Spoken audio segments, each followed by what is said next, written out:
अस्सलाम वालेकुम everyone, welcome back to my YouTube channel. मैं हूं अदील और मेरी मल्टीवर्स में आप सबको खुशामदीद। आज की इस वीडियो में हम बात करेंगे कि अगर आप आयरलैंड में रहते हैं और आप इटली मूव करना चाह रहे हैं, या अगर आप ऑलरेडी इटली में हैं और आप आयरलैंड मूव करना चाह रहे हैं, तो हम इन दोनों कंट्रीज़ का एक जो है वो कंपैरिजन आप लोगों के सामने पेश करेंगे कि दोनों के क्या प्रोज़ एंड कॉन्स हैं। या अगर आप पाकिस्तान में हैं और आप कन्फ्यूज़्ड हैं कि आप आयरलैंड जाएँ या इटली जाएँ, तो उसके लिए आपको एक अच्छा जो है हम एक मुख्तसर सा कंपैरिजन जो हम आज आपके सामने लेके आएँगे। तो आज के इस पॉडकास्ट में मैंने दावत दी है जनाब हसाम भाई को। हसाम भाई, welcome to our YouTube channel. Hassam भाई जो है, इनका मास्टर्स जो है वो इटली से है, फिर उन्होंने कुछ ऐसा वहाँ पे जॉब की और रिसेंटली जो है वो ये शिफ्ट हुए हैं आयरलैंड में।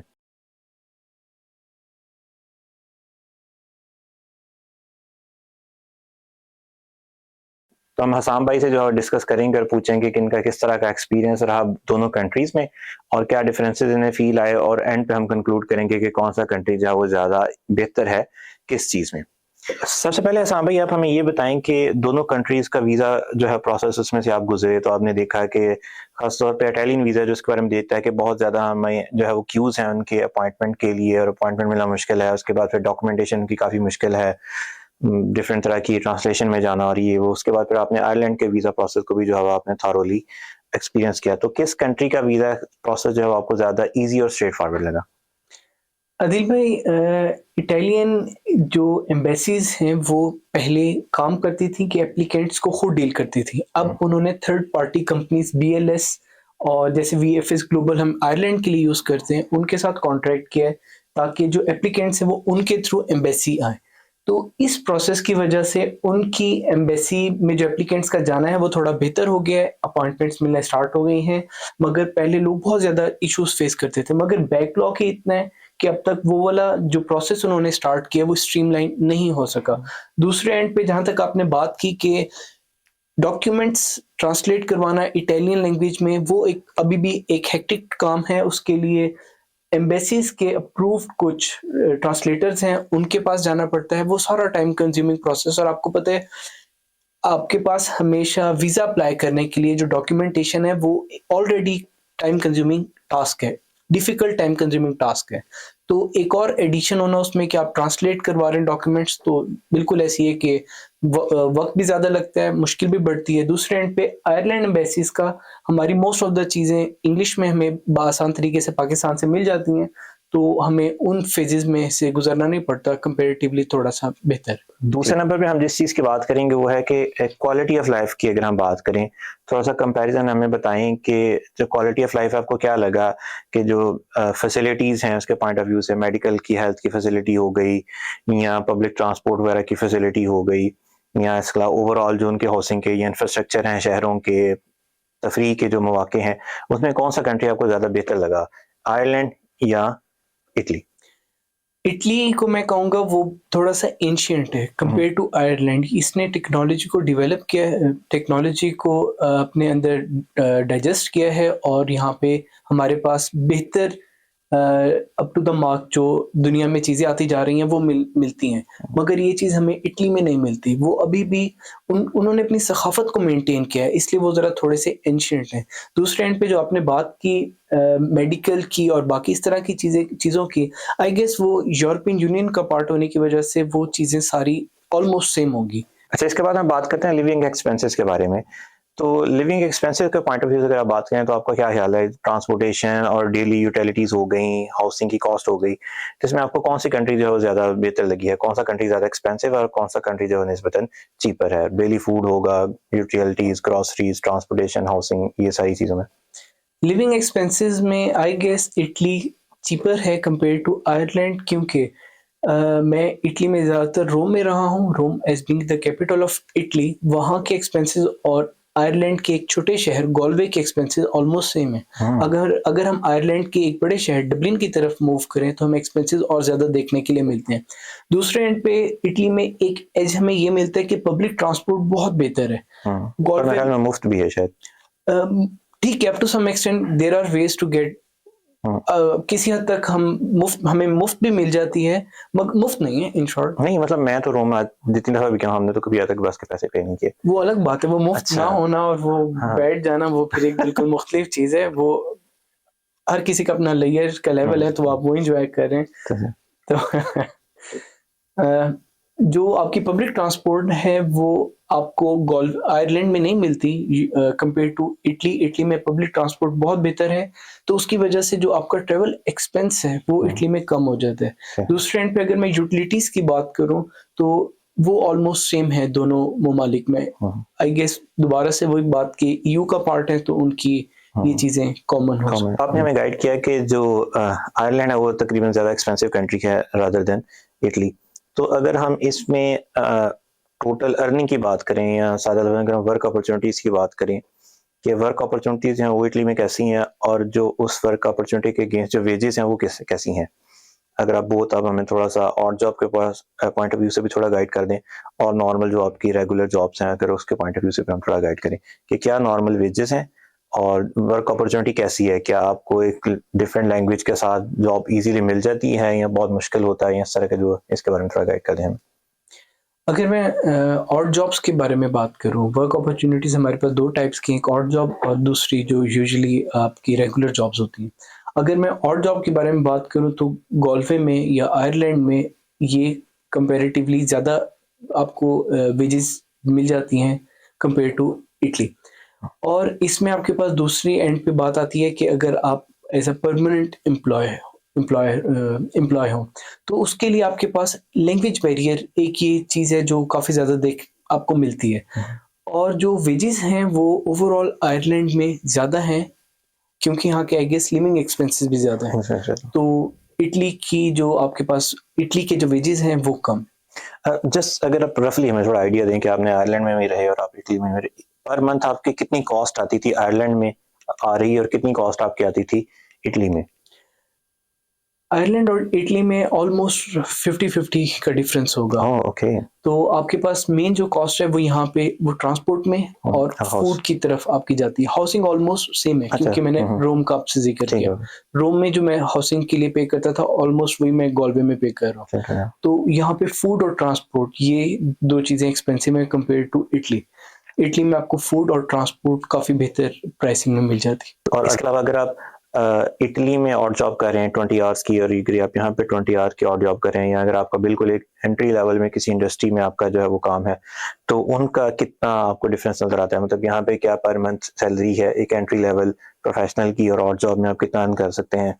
और इटली में ऑड जॉब में आप कितना अर्न कर सकते हैं और एक एंट्री लेवल प्रोफेशनल जो उसकी सैलरी कितनी है? एग्ज़ैक्ट या रफली फिगर्स देना थोड़ा-सा मुश्किल होगा हुँ, इस टाइम। जहाँ तक आपने बात की कि एंट्री लेवल हो या बाकी हो, उसमें इटली में ओवरऑल ऑड हो या परमानेंट जॉब हो हुँ, या टेम्परेरी जॉब्स हों, तो फुल टाइम टेम्परेरी जॉब्स हों, उसमें आपको वहाँ पे वेजेस इटली में कम मिलती हैं कंपेयर टू आयरलैंड। आयरलैंड में आपको वेजेस ज़्यादा मिल हाँ, जाते हैं। हाँ, ठीक है। तो इसका मतलब है कि ये चीज़ें मैनेजेबल हैं कि अगर आप आयरलैंड में रह रहे हैं, तो अगर आपके एक्सपेंसेस ज़्यादा हैं, तो आपके वेजेस भी ज़्यादा है। अगर आप इटली इ में रह रहे हैं, तो आपके एक्सपेंसेस कम हैं, तो वेजेस भी कम है। इसमें अदिल भाई एक मेजर चीज़ आती है कि आप सेविंग्स कितनी कर पा रहे हैं। हुँ, तो जहाँ तक बात है सेविंग्स की वो ऑलमोस्ट या तो सेम है या फिर आपके पास इटली में सेविंग्स होने के चांसेस थोड़े से ज़्यादा हैं। वो ओह! इसलिए ओके। क्योंकि आपके पास फूड एक्सपेंस कम है हुँ, हुँ, और आपके पास ट्रैवल एक्सपेंस कम है। हुँ, हुँ, तो वहाँ पे सेविंग होने के चांसेस थोड़े से ज़्यादा हैं। कंपेयर टू आयरलैंड, आयरलैंड में आपके पास मल्टीपल डिफरेंट एक्सपेंसेस हैं। फॉर एग्ज़ाम्पल अगर मैं बात करूँ आईआरपी की हुँ, और अगर मैं ये बात करूँ परमेसो दी सोजोर्नो की हुँ, इटली में, तो उनके अपने चार्जेस भी ऑलमोस्ट आईआरपी के अपने चार्जेस भी ऑलमोस्ट परमेसो दी सोजोर्नो से ट्वाइस 2 टाइम्स ज़्यादा हैं। हुँ, हुँ, तो इस तरह और हर चीज़ के आपके पास यहाँ पे एक्सपेंसेस ज़्यादा हैं, तो हुँ, सेविंग्स आयरलैंड में करना कंपेयर मुश्किल टू है, इटली वो थोड़ा-सा मुश्किल मुश्किल है। है। Okay, okay. अच्छा, एक और इम्पोर्टेंट फैक्टर है जब अगर हम स्पेशली पाकिस्तान से आ रहे हैं आयरलैंड में या पाकिस्तान से इटली की तरफ आ रहे हैं, तो हमें एक ये चीज़ बहुत ज़्यादा हमारा फ़ोकस होता है कि कितने अरसे के बाद हम पासपोर्ट की तरफ जा सकते हैं। तो आयरलैंड में अगर आप स्पेसिफिकली अगर आप मास्टर्स क्योंकि ज़्यादा स्टूडेंट्स हैं वो मास्टर्स के लिए आते हैं या पीएचडी के लिए भी आते हैं। तो अगर आप मास्टर्स के लिए आते हैं तो आप एग्ज़ैक्ट 6 सालों के बाद एलिजिबल हो जाते हैं पासपोर्ट के लिए। तो इटली में अगर आपको कुछ इसके बारे में थोड़ा अंदाज़ा हो? इटली में पासपोर्ट की तरफ जाने के लिए काफ़ी लंबा जर्नी है। हाँ, अप्रॉक्सिमेटली 10 इयर्स लीगल अच्छा। बेसिस पे और रफली ऑन एवरेज 12 इयर्स के अराउंड लोगों को लग जाते हैं नेशनैलिटी लेने में। तो जो आयरलैंड के हवाले से इन्फॉर्मेशन मेरे पास इतनी ज़्यादा नहीं है, वो हुँ, आप काफ़ी ज़्यादा बेहतर जानते हैं हुँ, मुझसे, आप काफ़ी पहले से रह रहे हैं यहाँ पे। तो इटली में थोड़ा सा लंबा मुश्किल जर्नी है इसका। आयरलैंड में एक इम्पॉर्टेंट चीज़ ये भी है कि यहाँ पे आपको किसी किस्म का कोई लैंग्वेज टेस्ट भी नहीं देना पड़ता अगर आप जाते हैं पासपोर्ट की तरफ। लेकिन इटली में आई गेस आपको इटली में इटालियन लैंग्वेज का टेस्ट भी देना उनकी अपनी जुबान सीखना वो एक कंपल्सरी रिक्वायरमेंट है। बल्कि मैं ये कहूँगा कि उनकी अपनी जुबान सीखना, उनका A1 A2 का टेस्ट देना परमानेंट रेजिडेंसी के लिए भी नेसेसरी है। तो पासपोर्ट तो एक काफी लॉन्गर टर्म की बात है। PR लेने के लिए भी आपको A2 का एटलीस्ट टेस्ट देना पड़ता है। ठीक है। अच्छा, एक बात जिसका हमने बारहा जिक्र किया वो लैंग्वेज का बैरियर था। तो आपको क्या लगता है कि जो आपकी डेली लाइफ है उसके ऊपर लैंग्वेज बैरियर कितना इफेक्ट करता है? क्योंकि मैं जानता हूँ मेरे कुछ दोस्त हैं जो कि स्कैंडिनेवियन कंट्रीज में रहते हैं, लाइक फिनलैंड में या स्वीडन में। तो वो ये बताते हैं कि ऑल्दो वहाँ पे लैंग्वेजेस डिफरेंट हैं, लेकिन वो कोई इतना ज़्यादा इफेक्ट नहीं उनकी लाइफ पे करती। उनकी जो डेली लाइफ है वो मैनेजेबल है। तो आप इटली के बारे में क्या कहते हैं कि अगर आपको सिर्फ इंग्लिश आती है तो क्या वहाँ पे सर्वाइवल पॉसिबल है, एटलीस्ट बड़े शहरों में? इटली एक बहुत अच्छा टूरिज्म के लिए जाना माना जाने वाला मुल्क है। तो लोग वहाँ के अब तक इतने आदी हो चुके हैं टूरिज्म की वजह से कि वहाँ पे आई गेस अगर आपको कोई प्रॉपर जुबान नहीं भी आती, अगर आपको सिर्फ उर्दू भी आती है तब भी आप इश्यूज फेस नहीं करेंगे। क्योंकि बहुत सी चीज़ें ऐसी हैं जहाँ पे आप एक कैजुअली साइन लैंग्वेज कह लें जिसके थ्रू आप काम कर सकते हैं, तो वहाँ पे आपको इतना ज़ुबान के हवाले से मसला नहीं। जहाँ तक बात है गवर्नमेंट के कुछ इदारों में जाके काम करने का, वहाँ पे आपको ज़ुबान की ज़रूरत पड़ती है, और इंग्लिश या बाकी कोई और लैंग्वेज इटालियन के अलावा अगर आपको आती है, वो फिर आपके लिए सेम बात है। क्योंकि इटालियन का आना ज़रूरी है गवर्नमेंट के इदारों में जाके बात करने की। बिल्कुल, आखिरी बात जो हम इस वक्त करेंगे वो है अपॉर्चुनिटीज़ के बारे में। कि ऑब्वियसली अगर आप आयरलैंड से इटली जाना चाह रहे हैं, इटली से आयरलैंड जाना चाह रहे हैं, तो ऑब्वियसली आप अपॉर्चुनिटीज़ को देखेंगे कि किस जगह पे कितनी अपॉर्चुनिटीज़ हैं। और स्पेशली अगर आप पाकिस्तान या किसी एशियन कंट्री से यहाँ आना चाह रहे हैं, तो फिर आपको दोनों के अपॉर्चुनिटीज़ को कंपेयर करना पड़ेगा। तो बिल्कुल हमें हल्का सा बता दें कि अगर जो है वो स्टूडेंट के तौर पे आप आ रहे हैं, तो आपको क्या अपॉर्चुनिटीज़ हैं स्कॉलरशिप्स की और इस तरह की जो है वो एजुकेशनल फंडिंग्स की, और अगर आप वर्क के लिए आना चाह रहे हैं तो जॉब की अपॉर्चुनिटीज़ क्या हैं?